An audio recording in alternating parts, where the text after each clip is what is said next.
Hola, exploradores de la historia. Bienvenidos. Hoy viajaremos en el tiempo a una de las noches más devastadoras en la historia de Perú.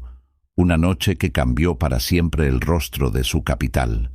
Prepárense para conocer la historia del gran terremoto de Lima y el tsunami del Callao de 1746. Imaginen una noche tranquila de viernes, el 28 de octubre de 1746.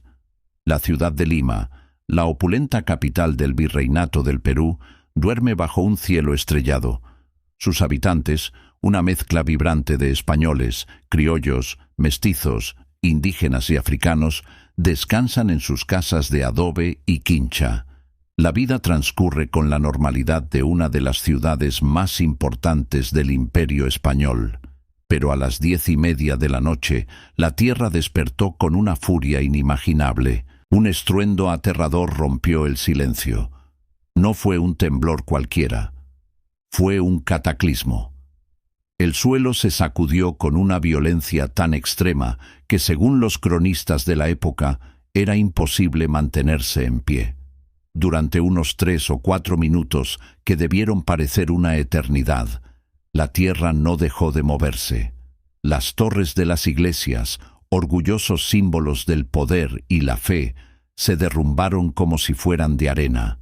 Las casonas señoriales, con sus elaborados balcones de madera, se vinieron abajo, atrapando a sus ocupantes.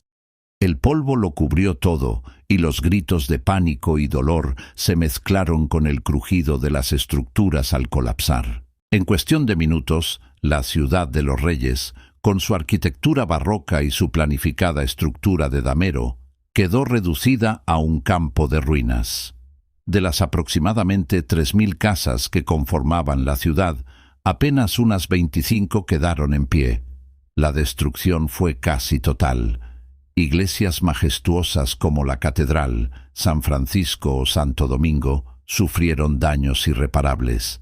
El Palacio Virreinal también quedó gravemente afectado.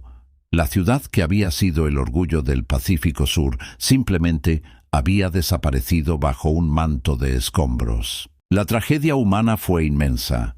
Aunque es difícil tener cifras exactas, se estima que solo en Lima murieron más de 1.100 personas aplastadas por los derrumbes.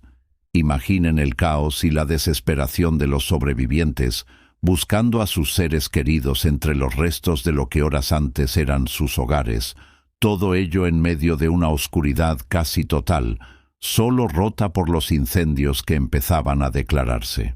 Pero cuando parecía que la pesadilla había terminado para Lima, a solo unos kilómetros de distancia, en el puerto del Callao, el horror apenas comenzaba.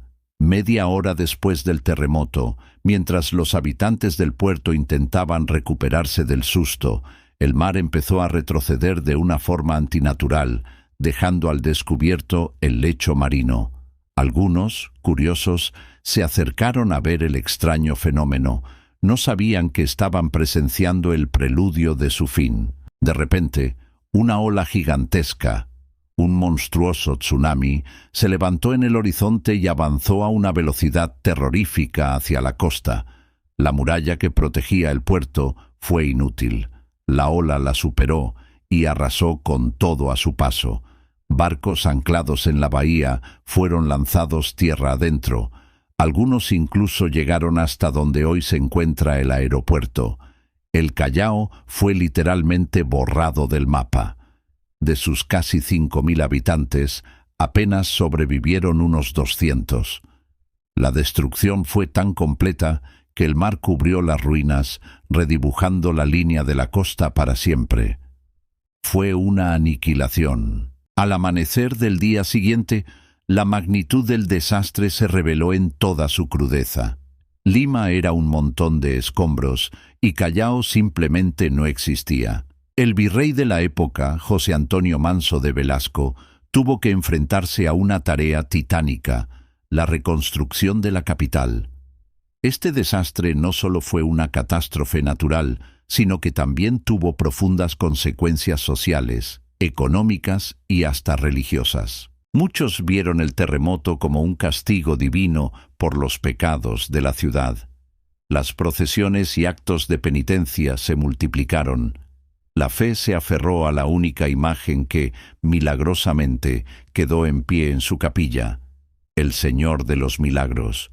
Su procesión, que ya existía, cobró una fuerza y un fervor popular sin precedentes, convirtiéndose hasta hoy en la manifestación religiosa más importante del país, un recordatorio anual de la protección divina en medio de la tragedia.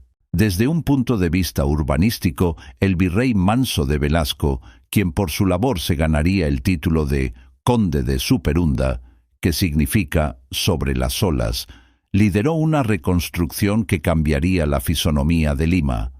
Se prohibieron las construcciones de gran altura. Se promovió el uso de la quincha, un material más ligero y flexible, y se ensancharon algunas calles para facilitar la evacuación. La nueva Lima que surgió de las ruinas fue una ciudad más baja, más sobria y, sobre todo, más preparada para enfrentar la furia de la naturaleza. Este evento también expuso las tensiones sociales de la época.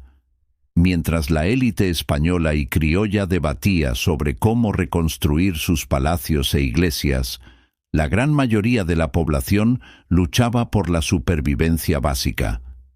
El desastre acentuó las diferencias entre ricos y pobres y generó un nuevo tipo de sociedad, forjada en la adversidad y la resiliencia. El terremoto de 1746 es mucho más que un dato histórico. Es una cicatriz profunda en la memoria colectiva de Lima y Callao. Nos recuerda la fragilidad de nuestras ciudades y de nuestras vidas ante el poder de la naturaleza, pero también es un testimonio increíble de la capacidad humana para sobreponerse, para reconstruir y para encontrar esperanza en medio de la devastación.